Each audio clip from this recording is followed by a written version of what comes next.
Kadosh Boker, we're just continuing with Halachot of Hanuka, Siman Tafresh Pei Dalet Sif Aleph. Maran says, what do we do now on the last day of Hanukkah? You remember we were speaking about the first day of Hanukkah, we're going to start from Birkat Kohanim. We continue going until Bayom Rishon, so therefore it's very easy to split up the aliyot because there's a lot of Pesukim. Then afterwards we said on the second day, you're only reading Bayom HaSheni. So there we said that we split it up, that we do half-half. The Kohen reads the first half, Levi reads the second half, which finishes the day, and then the Shlishi does a Chazara, and he's going to do the entire thing once more.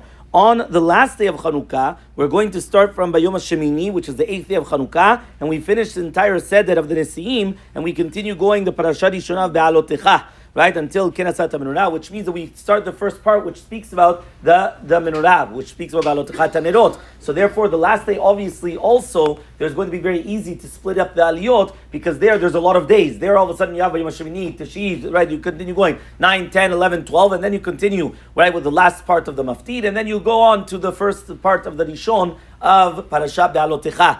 What happens now on Shabbat? So on Shabbat, when you're on Shabbat Hanukkah, we're going to take out two different sefarim. One of them you're going to read Parashat HaShavua, and the second one you're going to read of Hanukkah, and you're going to have the Haftarah of Roni v'Simchi. If there's two Shabbatot, obviously that doesn't happen this year, so therefore you're going to have it. So this year what happens is you're going to take out two sefarim. The first one you're going to read the 7 aliyot of the Parashat HaShavua. The second one is going to be Maftir, it's going to be of Hanukkah, and then whichever one of the day that corresponds of that day. And then we're going to come, remember that with the minhag of Sfaradim is whenever you have two Sifrei Torah, you always make two Kaddishim. So the first one, when you finish the 7 aliyot, you're going to make the Kaddish. Second one, you're going to come and you're going to make a Kaddish as well. We're not going to mention all the halachot that have to do with on Shabbat, because this year it does not come out on Shabbat, so therefore you don't have the three Sefarim. The last halacha is to do with Rosh Hodesh and Hanukkah. So now we know that we mentioned already yesterday that whenever it's Hanukkah, you have 3 aliyot. Remember, there's no Korban Musaf. If there's no Korban Musaf, you do not do 4 aliyot. So now when it comes to Rosh Chodesh,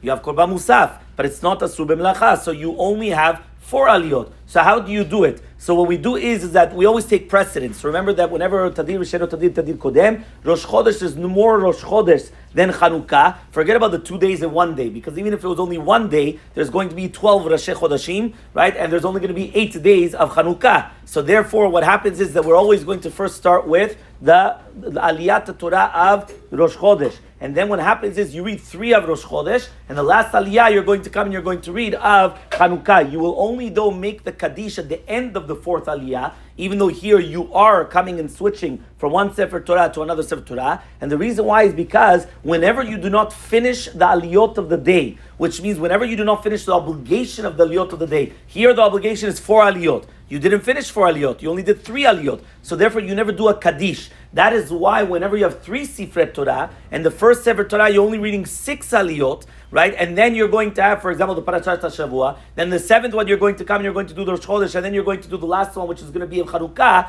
There, you would only make the kaddish after the 2nd and the 3rd Sefer Torah, because the first Sefer Torah, you did not finish the Chovat Hayom, unless you do Mosifim. The Yakud Yosef does bring down that if you do Mosifim, then you will do a Kaddish also in the first Sefer Torah, and then the second, and also in the third. However, though, again, we don't have that this year, but we do have the concept that in Rosh Chodesh, you have 4 aliyot. First 3 is going to be Rosh Chodesh, last one of Hanukkah. The only Kaddish is going to be said after the last aliyah.